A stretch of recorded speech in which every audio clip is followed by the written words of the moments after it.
Hello and welcome back to another episode of the Java Talks. I'm your host, RJ Javangula, and today we're here with a very special guest, Mr. Tyler Brown himself. Let's just jump in with the very basic question. Who is Tyler Brown? I don't think that question's basic at all. So I guess on the most basic level, I'm an Arizona kid. I was born in New York, but I moved here when I was 6 months old, and this is really all I know, is Arizona, living in Arizona, hot summers and 70-degree winters. So I've never known really anything else.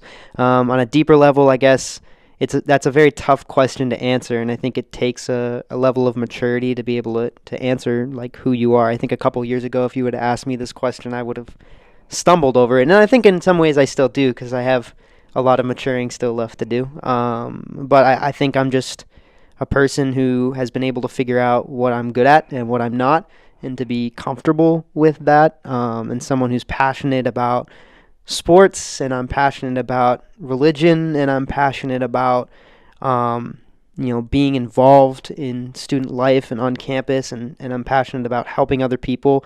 And then I'm not good at a lot of things. I'm not good at cooking, for instance. I don't think I have the greatest singing voice in the world. So I'm a guy who knows what he's good at and what he's not good at, and I feel like I've matured a lot, because I think I would have had a lot different of an answer in the past. So. Looking at these passions, right, about sports, religion, being involved on campus, helping people, where do you think these passions come from? Where do you think they stem from? Yeah, I think they all stem from different places, but I think it's all experience-based. I don't think you really... I think some people can, but for me personally, I don't think I could ever develop a passion for something from reading about it, or just seeing something about it on television or something. I think experiences have developed passions. Religion-wise, I grew up going to church all the time. I still do, and so that has given me a passion for religion. Sports, I played growing up my entire life, so that gave me a passion for sports. And then student involvement, I never had that passion until I actually got involved in college. So that's another thing that just kind of came through experience. So it's all experience-based. It's different experiences that you have, I think, that kind of develop and help you figure out what you're passionate about. So you're a college student at ASU. You're a junior, about to become a senior. Yeah. What brought you to ASU? Really, it was a fear of leaving Arizona. Like I said, I've been here basically my entire life. I don't obviously remember a time where I was living in New York, because I was like 5 months old. And so it was a fear of leaving and being uncomfortable in a different place. And I think that's something I regret sometimes. I think I've found a home here, and I absolutely love it here. But before I came to college, I wasn't someone who liked to take risks ever. And so I had the opportunity to go to other schools. I had, a good GPA and good test scores and stuff. So I had the opportunity to go to other places and try different things. And I always complained about the weather here. So there was plenty of reason for me to leave. I just couldn't get myself to do it and to leave everything I kind of knew. So really, and unfortunately, the reason I came here was more a not wanting to leave the state of Arizona, more than it was I'm hugely in love with ASU. Where do you think this comfort zone comes from, right? I think that ASU was the only school I applied to as well, because I didn't want to leave Arizona, and I think my reasons might be different. But yeah. Where do you think this comfort zone stems from? I think it's just, I guess, growing up, I didn't have a ton of experiences of pushing myself outside my comfort zone. And I think there's a lot of different reasons for that. I think other people, depending on how you grew up and the way you grew up and parenting styles and stuff, have different experiences about how much they've been able to step out of their comfort zone. And it's kind of just something you're kind of born with. Like, some people are just really comfortable going out and getting out of that comfort zone, and I was never one of those people.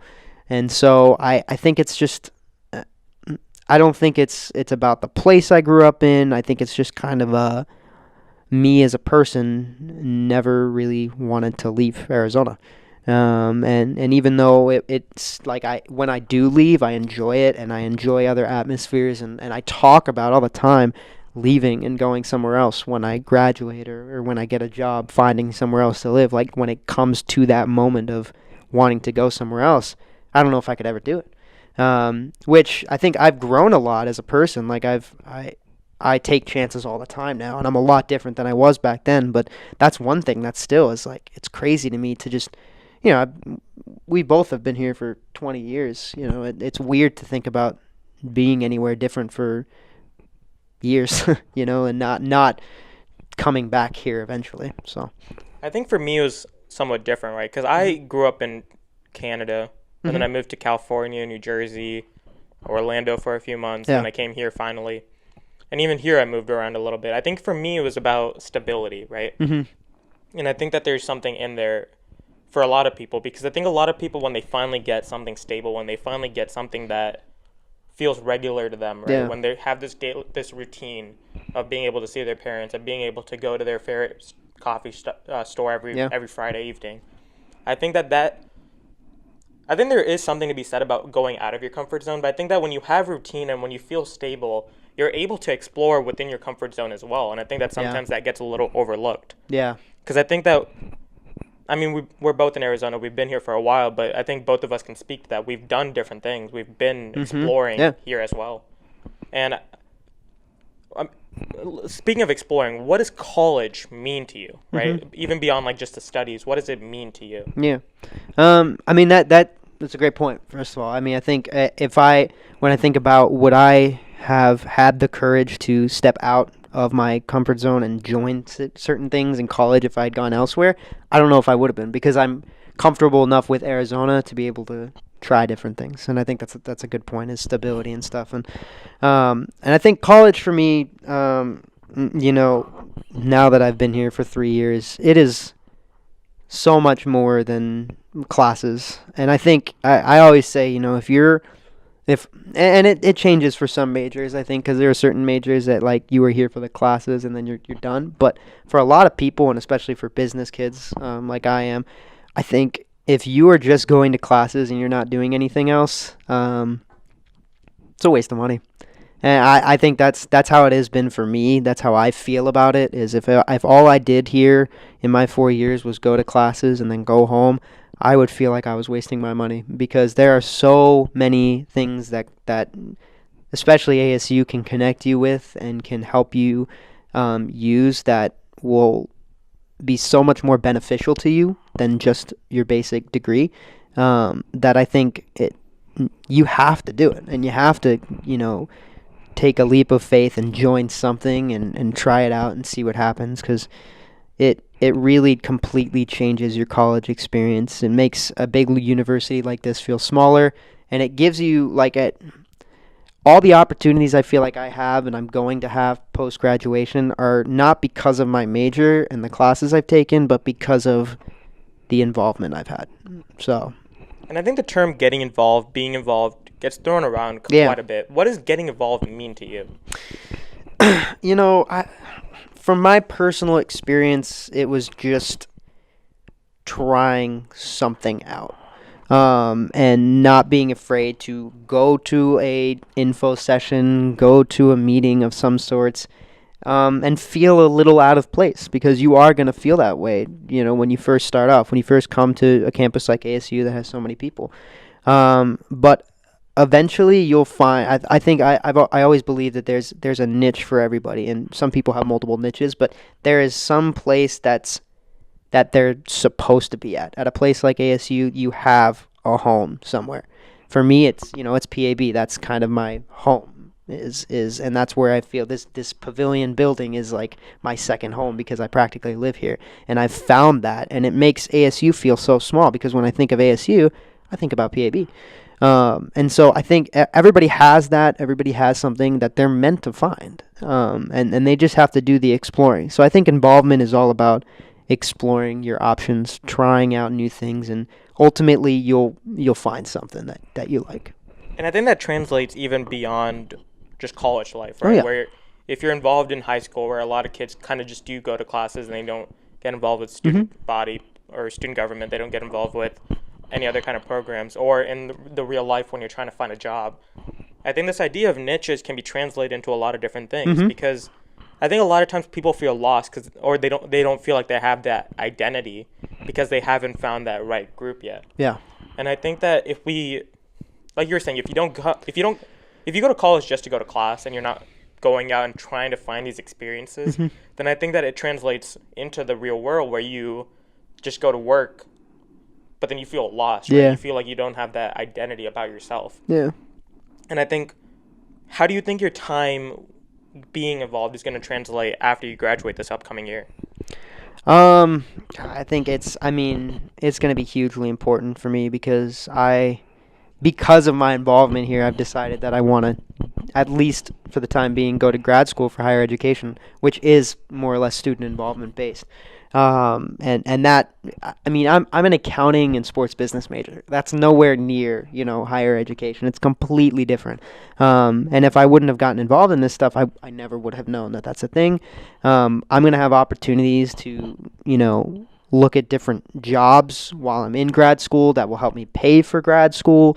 And then beyond that, I'll have, I've made connections that could help me get jobs at ASU or at other colleges beyond that. So, it is hugely important, and my story is not unique at all. Like this is how a lot of people get involved and are able to find something they're passionate in. Is they find their identity in college. I think a lot of people think that, and this is probably a Hollywood type thing, is people are like, my identity will kind of come to me. Like, my identity will find me. No, you got to find it. Like, you got to go out and push yourself a little bit to find it, because you're not going to get anywhere just sitting in your dorm or just going to the classroom and then going home. Like, you're never going to find it.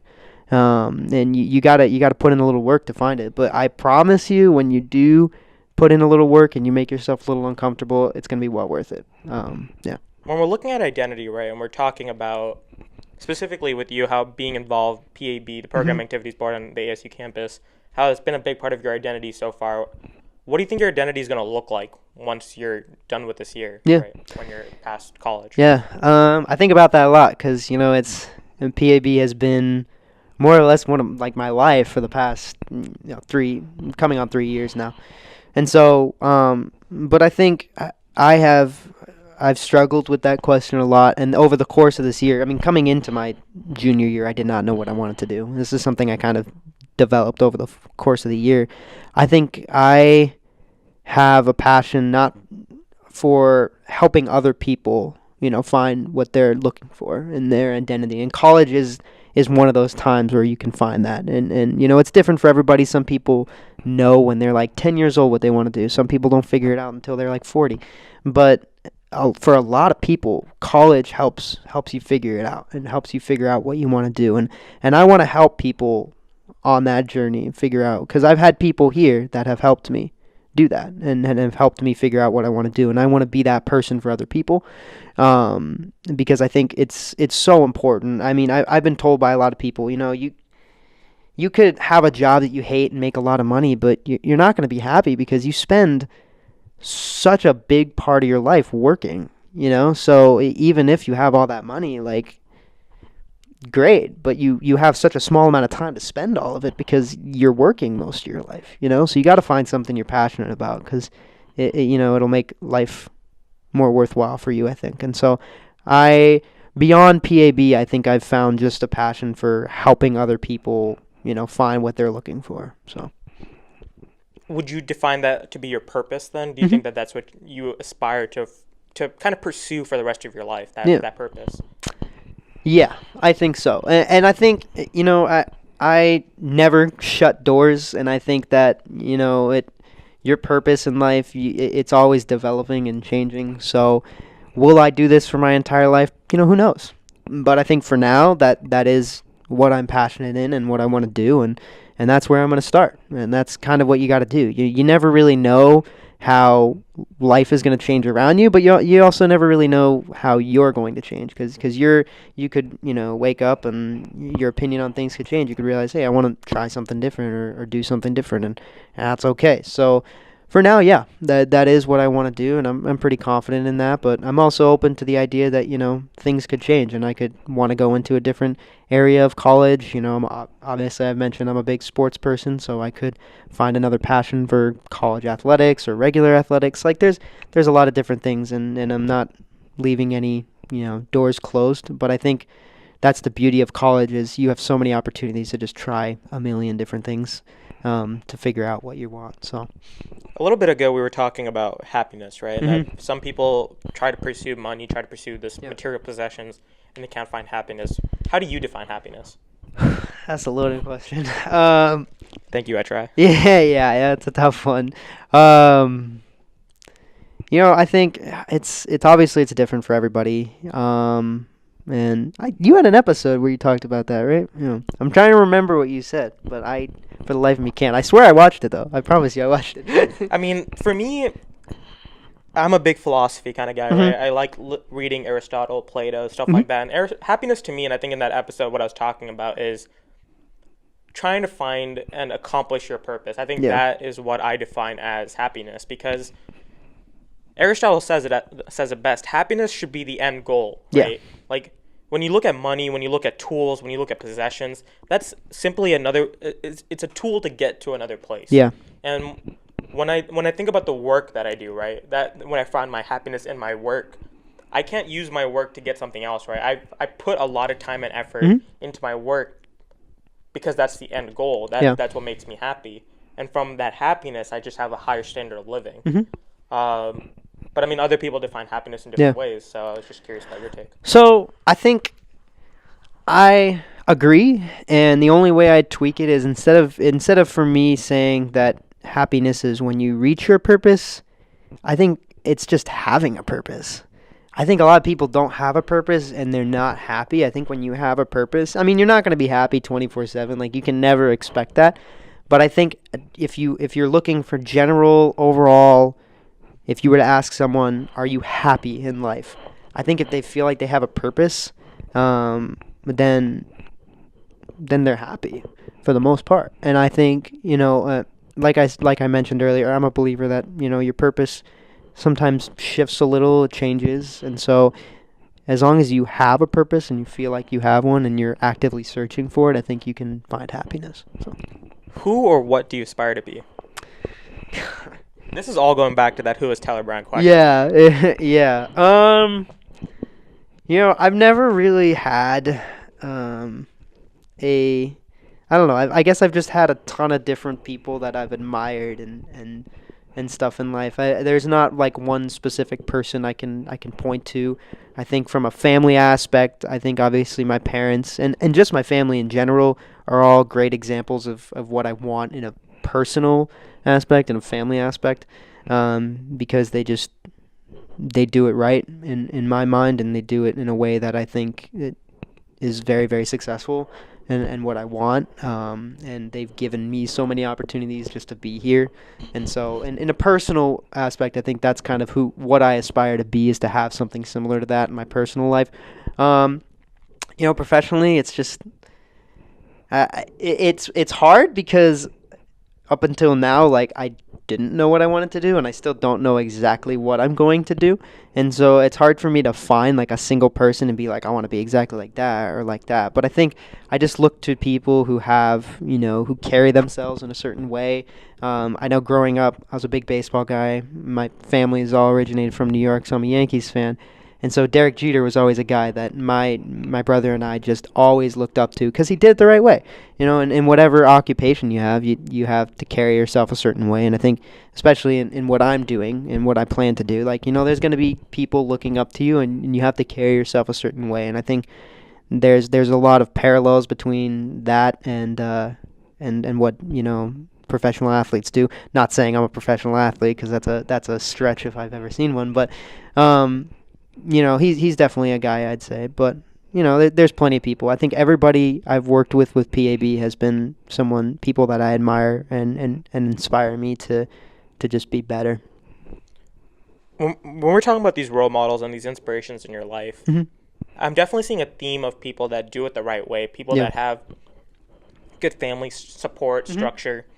Do you think that theme of role models and inspirations has kind of shaped your decision making, right? Mm-hmm. And what you're looking for in other people. Do you think that it's kind of shaped that?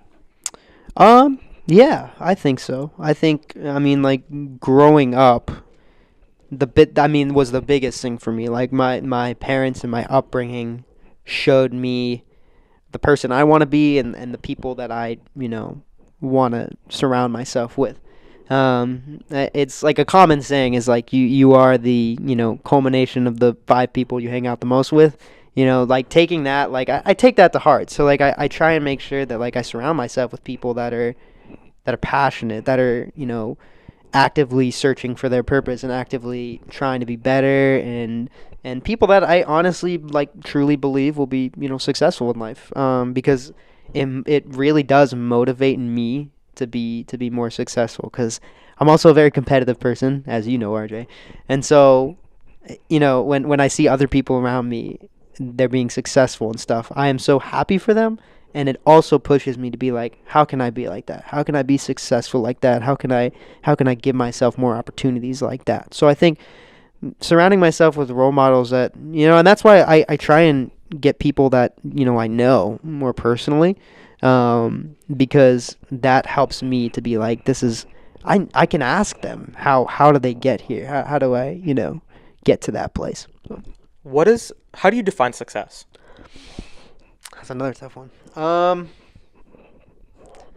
don't know. I think it's one of those things that's kind of different for everybody, but I just say, if you have a purpose, again, I always bring it back to purpose, but if you feel like you have, it's a personal definition. Like, you can't ask other people if you're successful. Like, only you are going to be able to say if you're successful or not, in your own mind. So I hate when people, like, try and say, oh, this person's successful, this person's successful. Like, you can't say that. The only person you can measure success is really yourself, because you have your own definition of it and your own benchmark, more or less, of what you're trying to do. So I think it's different for everybody, but it's more of a personal thing for me, that I'm like, I'm not going to say that person's successful or that person, like, it's success is what you make it.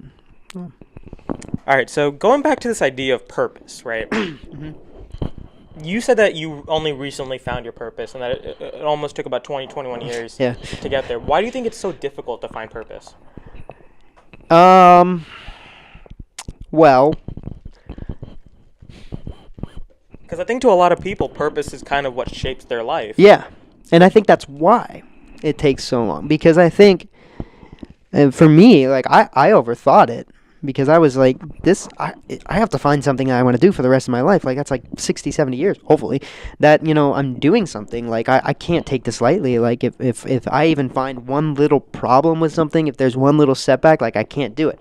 And I think that's the flaw in it, is people try and find a purpose that is, like, perfect. Like, the entire journey is going to be so easy, and you're just going to easily flow through it. And it's like, that never happens, obviously. And so I think for me, it was a lot of just overthinking it, because I was like, so I have to do this, and I have to do this, and it has to be this perfect plan for my life. And again, it was also a thing for me where I was not involved in it. And I think a lot of people are scared to, like, actively pursue it. They want to find their purpose, but they don't want to work to find it, or they don't want to be uncomfortable trying to find it. And so, and that's kind of how society is like, no one wants to be uncomfortable. I don't want to be uncomfortable. Like, throughout this entire journey, I've had to be uncomfortable many times, and it's not fun. Like, you just want to leave the situation and never be in it again. But unfortunately, that's kind of what it takes to find, what you're looking for, is you got to be a little uncomfortable sometimes to find your comfort zone. So I think for me, and I credit a lot of it to coming up from an immigrant family, Mm-hmm. right? Because I think for me, my purpose is my work and the stuff that I do. I mean, you know me, like, I constantly put a lot of effort into just creating content. And I think that from a young age, I was always told that because of what my parents went through, right? When they emigrated to Canada from India, like, it was difficult for them. Mm-hmm. My dad had to move around a lot. And I think that from a young age, I always wanted to work and to do things. I remember when I was in the third grade, I remember like researching how to become a cardiologist because I wanted to become a cardiologist Yeah. next year, right? And I think that from a young age, being around this family structure, being around this constant influence of wanting to work and wanting to aspire for that American dream where you Yeah. work hard. And then I think Stephen A gets memed a lot for this, but like he is the American dream. He worked extremely hard, and Yeah. now he's getting paid a few $1 million to work for ESPN and do what he loves. Yeah. And I think that he's a good example of someone who's found his purpose Yeah. and is constantly working towards that purpose. Yeah. Right. So, taking a step back, right? We're gonna kind of lighten up the atmosphere because it's been a bunch of heavy Deep, questions. heavy, yeah. So let's make it kind of broad, but again, Uh-huh. a somewhat difficult question. Is there one experience in your life that you would say is your favorite or the most life changing? Or a few. Yeah. Yeah. Yeah, there's a few. I think for me, like, I break my life into two different segments. And the first is, the dividing line is when one of my grandmas passed away. Because that was the first time I had ever dealt with death. And I think that, to me, has been the most, like, memory, like, I can remember everything surrounding that so vividly. Because I had a very bad reaction to the whole thing because I grew up in a, you can't say perfect, but almost picture perfect, thing where I never experienced that. Like, tragedy just wasn't something that I had ever really had to deal with. And so it all seemed like it was kind of fake. Like, that kind of stuff will never happen to me or to anyone I know or love.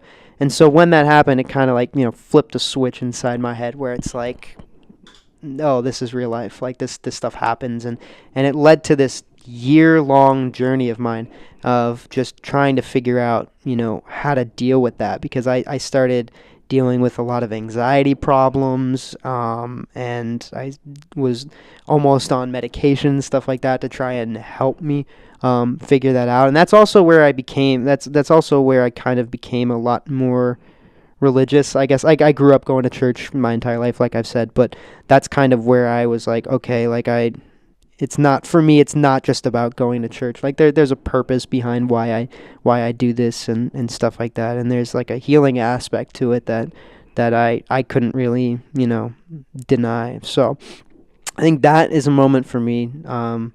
And sorry to make it heavy again, but that was a big moment for me, I think. And I think, I'm trying to think of because there's just been a lot of moments in college, I think specifically, that have just kind of been out of body, more or less. I just kind of experiences that I've had that have just kind of shaped who I am. I think they do a trip for PAB called NACA National, where you go for 5 days to another state and you just kind of experience different. It's kind of you find acts of talent that you can bring back. So that whole experience was incredible and helped teach me what I want to do.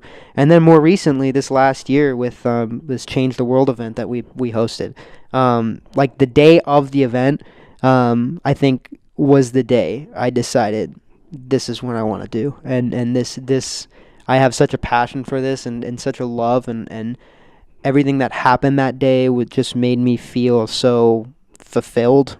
And so I think that to me also was an experience where I'm like, this is something I'll remember for a long time, because it's the day I was like, this is it. I've found, for the time being, I've found what my purpose is. So. Speaking of changing the world, what do you wish you could change about the world? There's a lot of things. Could be all of them. Yeah. I think one of the biggest things is, for me, is just, I don't know how to explain it. I'm not much of a politics guy, so I don't get into those debates very often. But I think it's just, there's this attitude of, it's my way or it's the highway.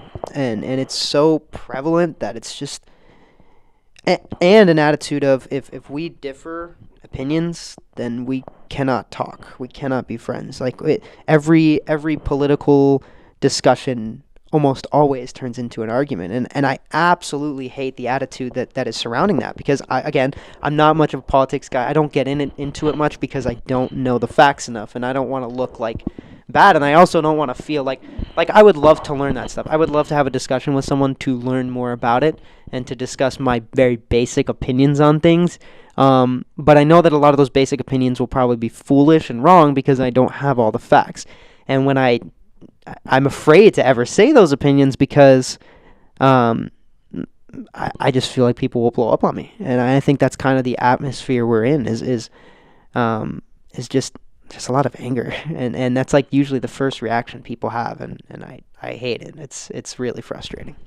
And then again, not to shamelessly plug in, but I kind of made an episode about this called Toxic Mentality, where I think that there's this instant demonization of the other side, right? Yeah.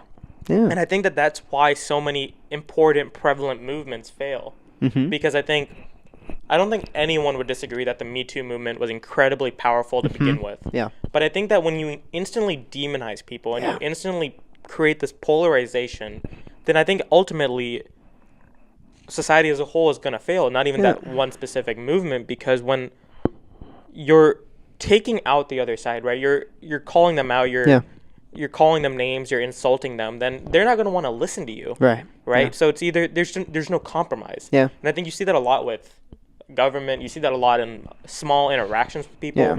I mean, I'm sure we both know people that if you don't agree with them, they instantly get angry. Yeah. And I think that has a compounded effect for multiple people, right? Like, you don't feel comfortable expressing your opinion sometimes. And I think that when we look at that kind of oppression, that's going to have very bad effects for a lot of people. Oh, yeah. When they don't feel comfortable talking or expressing their opinions. Yeah.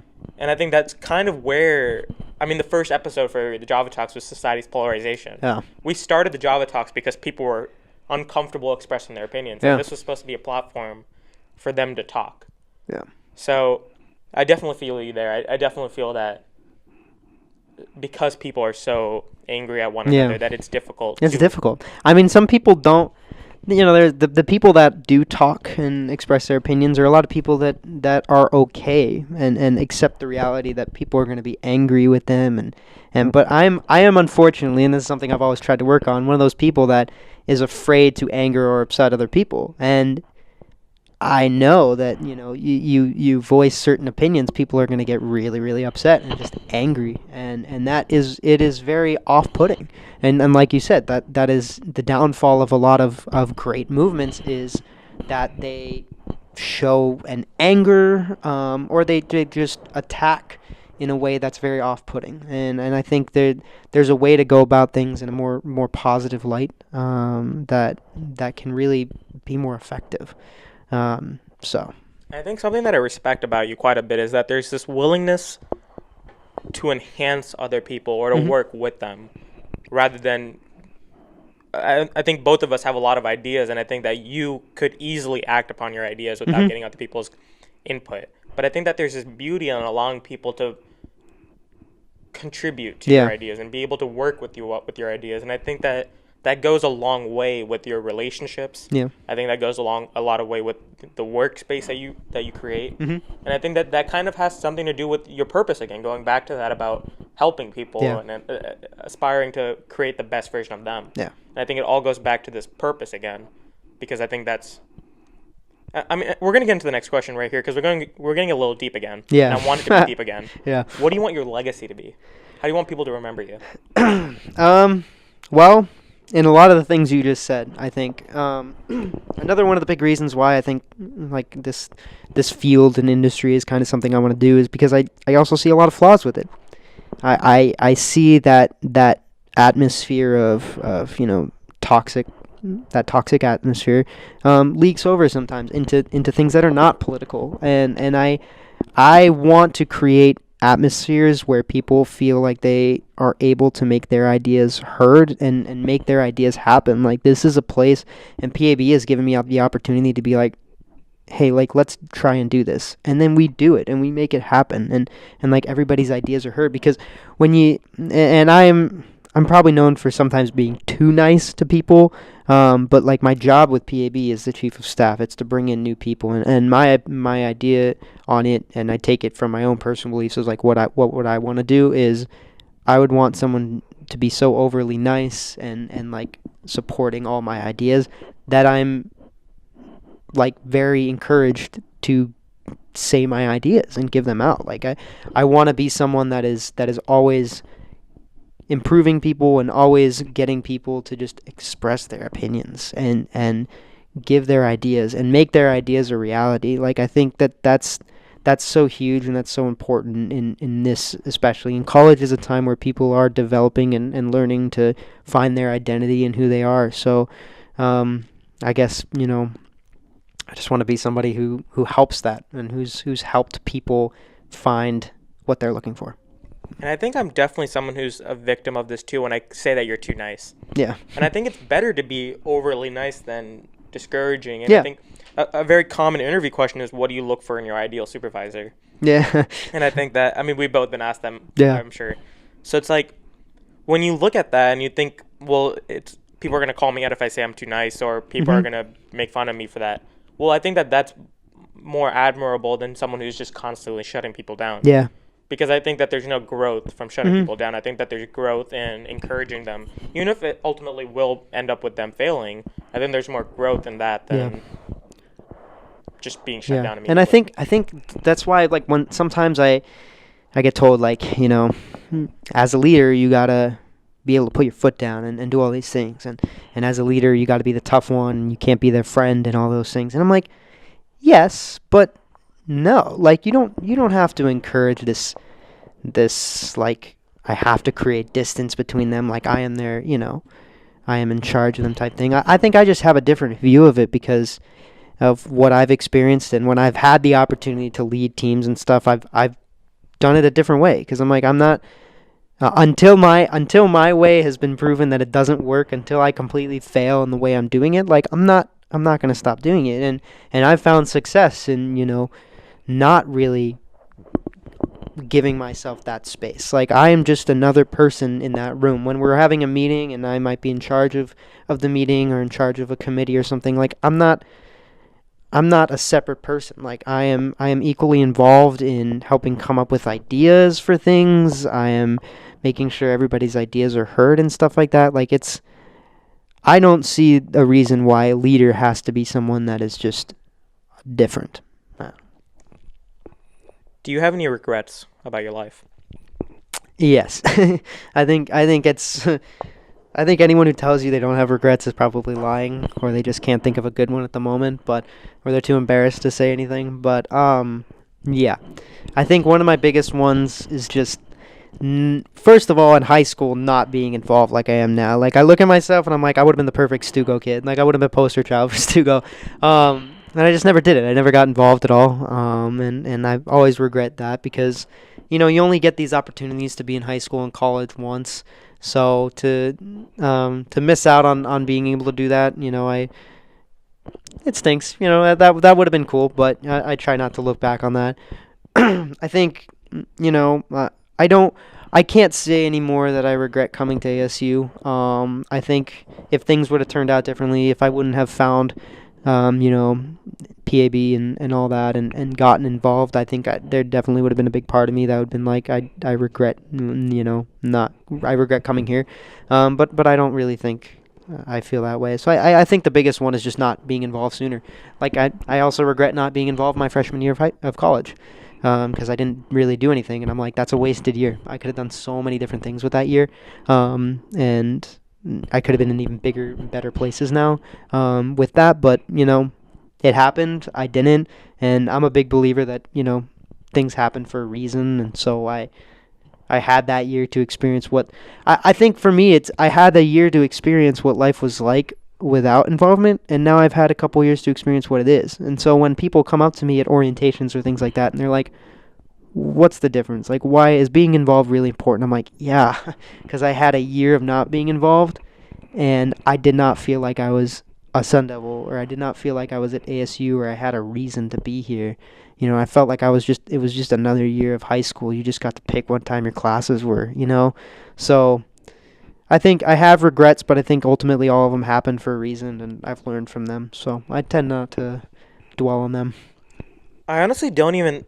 I get upset when people say that they don't live with regrets, and I Yeah. get upset because, I mean, you just demonstrated the point. There's growth from regret, Yeah. right? Like you can live with regret and still have growth. And I think a lot of people, when they think about it, they think that you can have both. Yeah. You can only have growth if you look at life without regret. And I think that regret and negative emotions like this, if you take them the right way, can lead to valuable lessons. Yeah. Like they don't have to debilitate you. That's a big word. I think that negative emotions, for the large part, can motivate you and they can push you to better places. Now, I think that you need the right support structure. Right. I'm never going to blame people for falling victim to negative emotions because if you don't have the right support structure, It's impossible. exactly. Yeah. So I think that, I mean, you demonstrated the point right there. It gave you a new perspective. Mhm. And I think that that is more powerful than just saying, I don't live with regrets. Yeah, I agree. So, junior year to senior year, what are you looking forward to? No, I'm just gonna have fun. You know, like I said, I don't want to leave college. A lot of kids are like, "Oh, I'm so close to done." Like I don't want to go anywhere.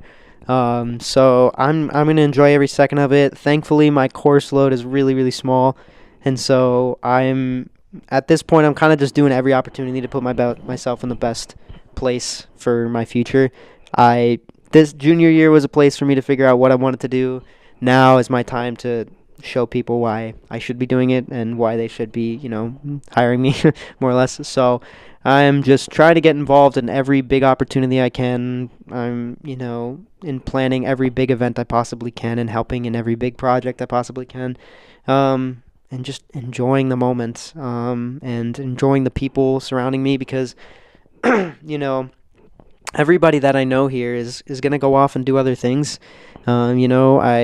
I'd like to think that I will be in contact with every single one of them for the rest of my life, but that's probably not going to happen. In a perfect world, yes, but I don't think that'll ever happen. So enjoying the moment, not wishing that it'll pass quickly, and just spending time with all these people because these are really, I'll be able to. I know that there are so many people here that I'm going to be able to look back on. They're going to be doing unbelievable things.